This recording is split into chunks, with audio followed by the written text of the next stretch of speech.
Wake from a cold dream, disorientated in a strange bed. Time lapses, spooling out, faculties calibrate. Bridget's wooden floor glows radiant amber in the light piercing the thin gold lame curtain. I stretch beyond the floored mattress, pull my knees closer and fish a bag of cannabis from the pocket. Bridget's bare shoulders flushed golden in the light. Her hair, folded irregularly from sleep, streaks dark and jagged across bronze shoulders, and I caress her neck before putting my torso upright, wedging a pillow between the wall and my back, and turning my attention to the grass.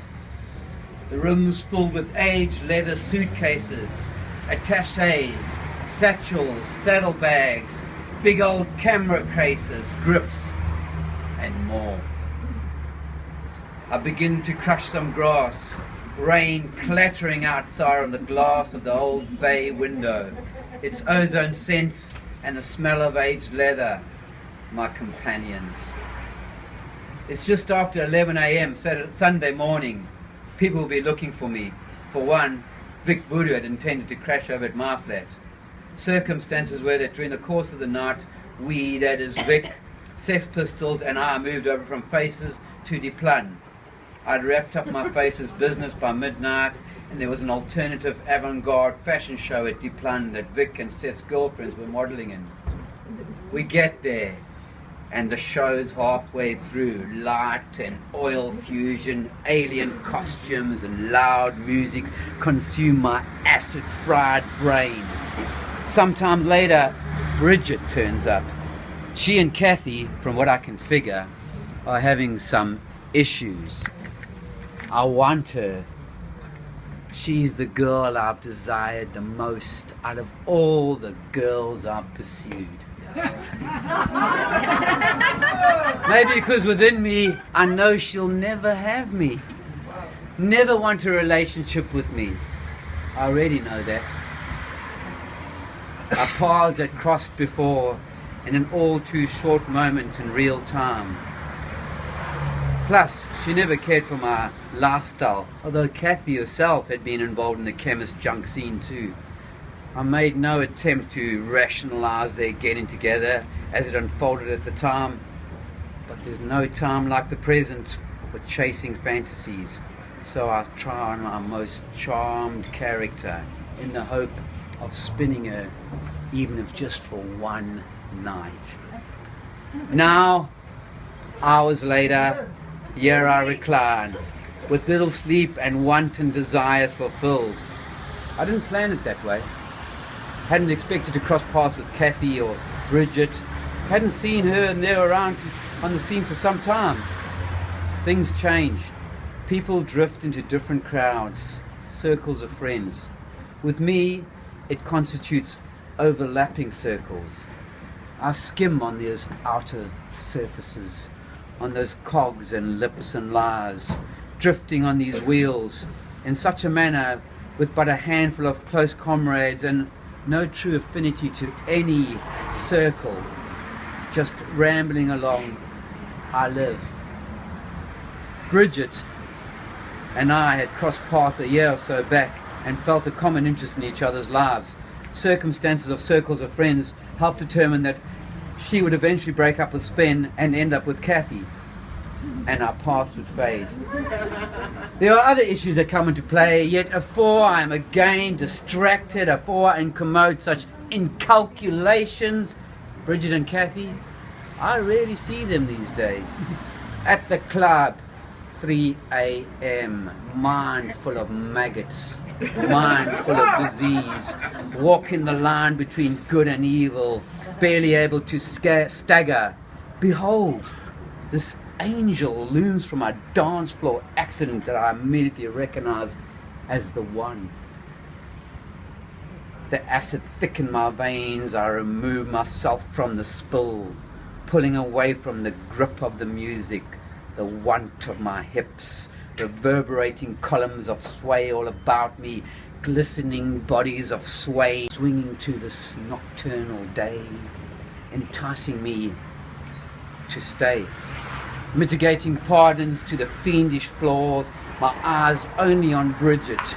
She's Betty Page, splashed into the mid-80s, 5'11" and 4-inch stiletto boots, fishnets and a tight black PVC dress. My angel among all this goth hell.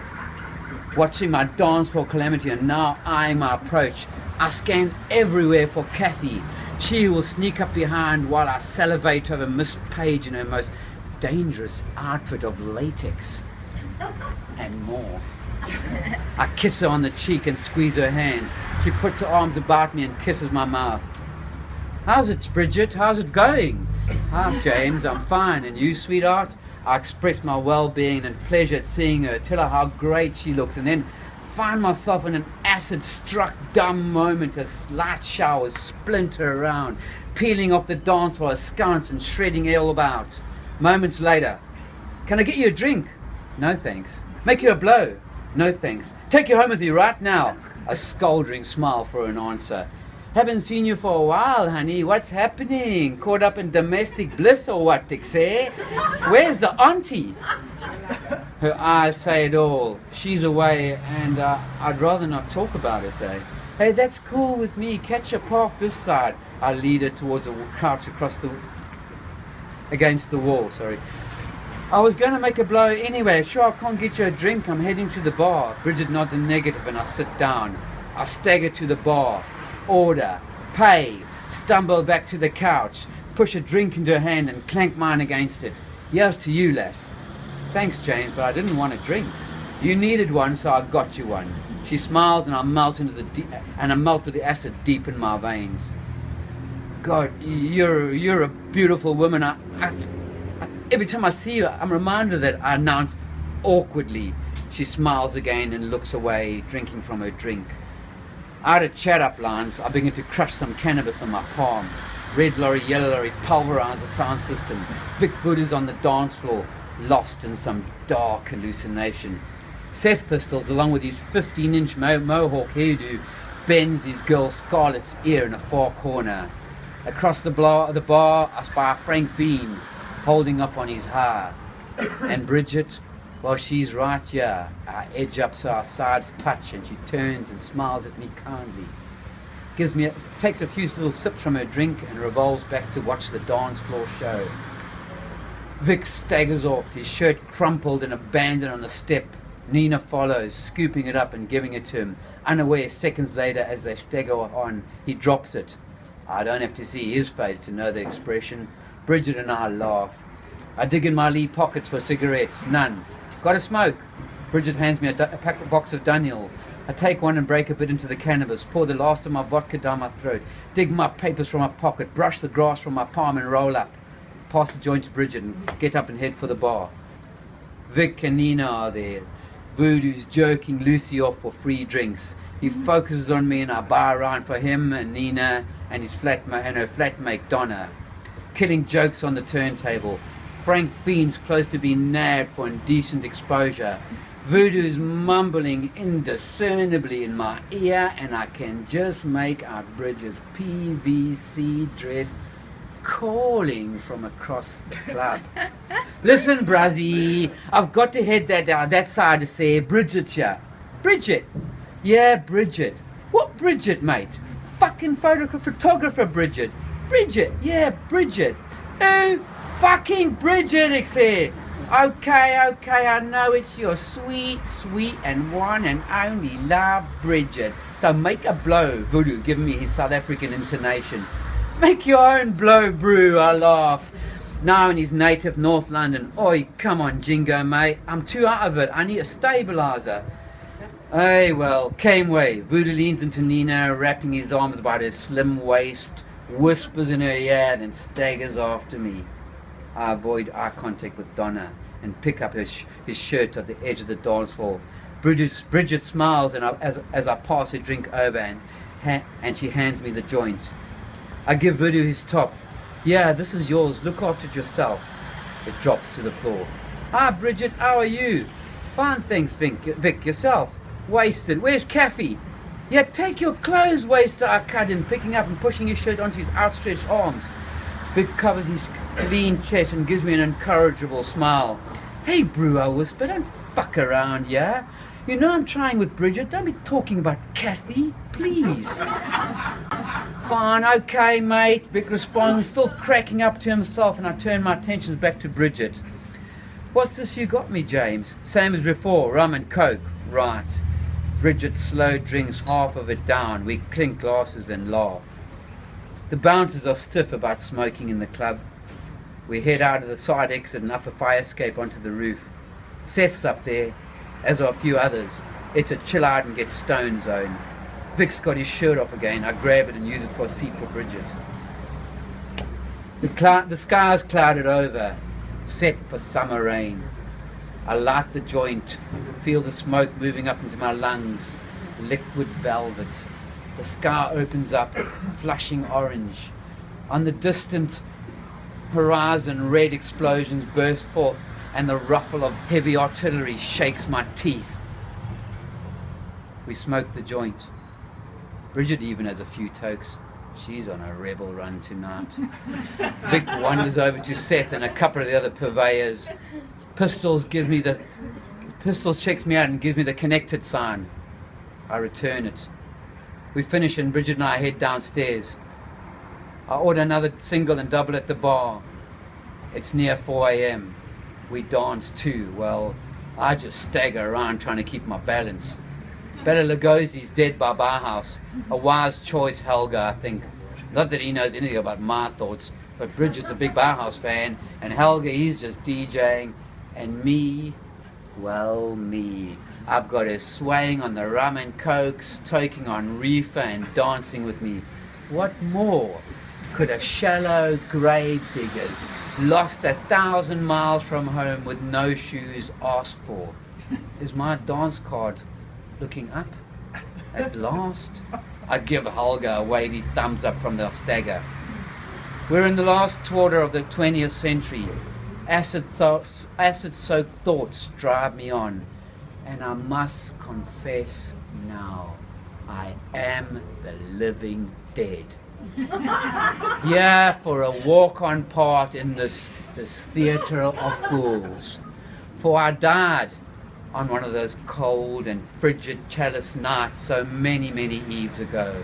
And yet the director of this burlesque for the blind, the Sophistian black comedy, insists I live on, to die as each dawn and every dusk envelops me. Sorry, I've got to go back there. To die as each dawn and every dusk envelops me in their tight, suffocating cocoons of dust and bile and bone.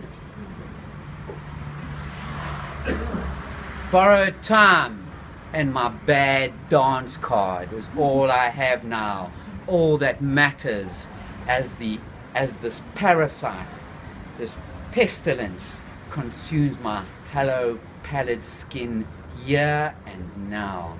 And of my thoughts on life, there is no time like the present, and no place like the past. In this I find alliance, though I run from my past as fast as my pained legs will carry me, afloat, a gas-bloated corpse on a flat-bottomed boat of a life less lived. Such nonsensical babble, such damned little punk pounds my brain as I paddle on through this most inhospitable funk, until I fill my head with soft low lights and fill my heart with soft low blows. We leave the club a little later, the acid, now metallic afterburn taste. Dead Joe is parked in a back street around the corner. I hold Bridget's hand as we walk in silence. It starts to rain before we're halfway up. Bridget, stopped, looking me in the eye. You want to come over to mine? Sure. I open the passenger door on Dead Joe and she gets in. That's me. Today's just today, and as dawn edges on the city shadows, the rumble of thunder calls me away from my nemesis. For now, anyhow. Bridget stirs in her sleep and rolls over towards the golden light of the bay window. Rain batters its panes and her lids slide open. Sleep glazed emeralds. My joint crackles to life. I run a hand through her disheveled hair, lean down and kiss her forehead. Her big eyes soak into mine. Hi, how you doing? Okay, what's the time? About 11:30. Want some of this? No, thanks. Should I leave soon? Soon. It's been great seeing you again. No reply. Really unexpected. Yes, thanks for being there as a friend, and more. I run my hand up the crumpled sheets enfolding her, stop inches from her crotch, smile and leaning forward, kiss her mouth. Thanks for being there too. I smoke the joint and crawl out of bed. Bridget lights a cigarette. I search amidst strewn clothes for those that are mine. She sits up, pulling knees into her torso, sheet togging around her breasts. Want a cup of coffee before you go? Yeah, that would be cool. Throw me my slip. I pick it off a large valet's, turn away. If I see that body now, I'm never going to want to leave. I search for socks and the rest of my gear. Bridget makes coffee and I dress slowly. The rain plays the tunes and time ticks. I pull the curtain aside. Dead Joe's across the street. Kathy, away you said? Yeah, kind of. Right, I cut in. Can I see you again? I don't know, James. I'd like to, but I don't know right now. Anyway, I will see you again. I'm starting work with Leanne at the Upstairs Faces Bar from next Saturday. Upstairs? Next week? From next weekend? I repeat. Yes, I need the money. It's a long story. The distant rumble of artillery again shakes my teeth and my chest. I drink coffee, then slide my boots on. Downstairs, Bridget opens the door and our kisses lingered in as the downpour splatters and splashes about the entranceway. I run my hands over her satin and lace slip, the texture of skin and satin and electric on my fingertips.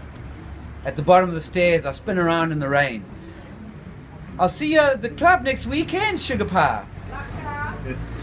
Bridget smiles deep and invitingly, and I almost mount the stairs, but Maria's Chinese maple stock is a dull ache in my hollow, my raked ditch of scorched dirt, and the cold of dawn's waking has eased again.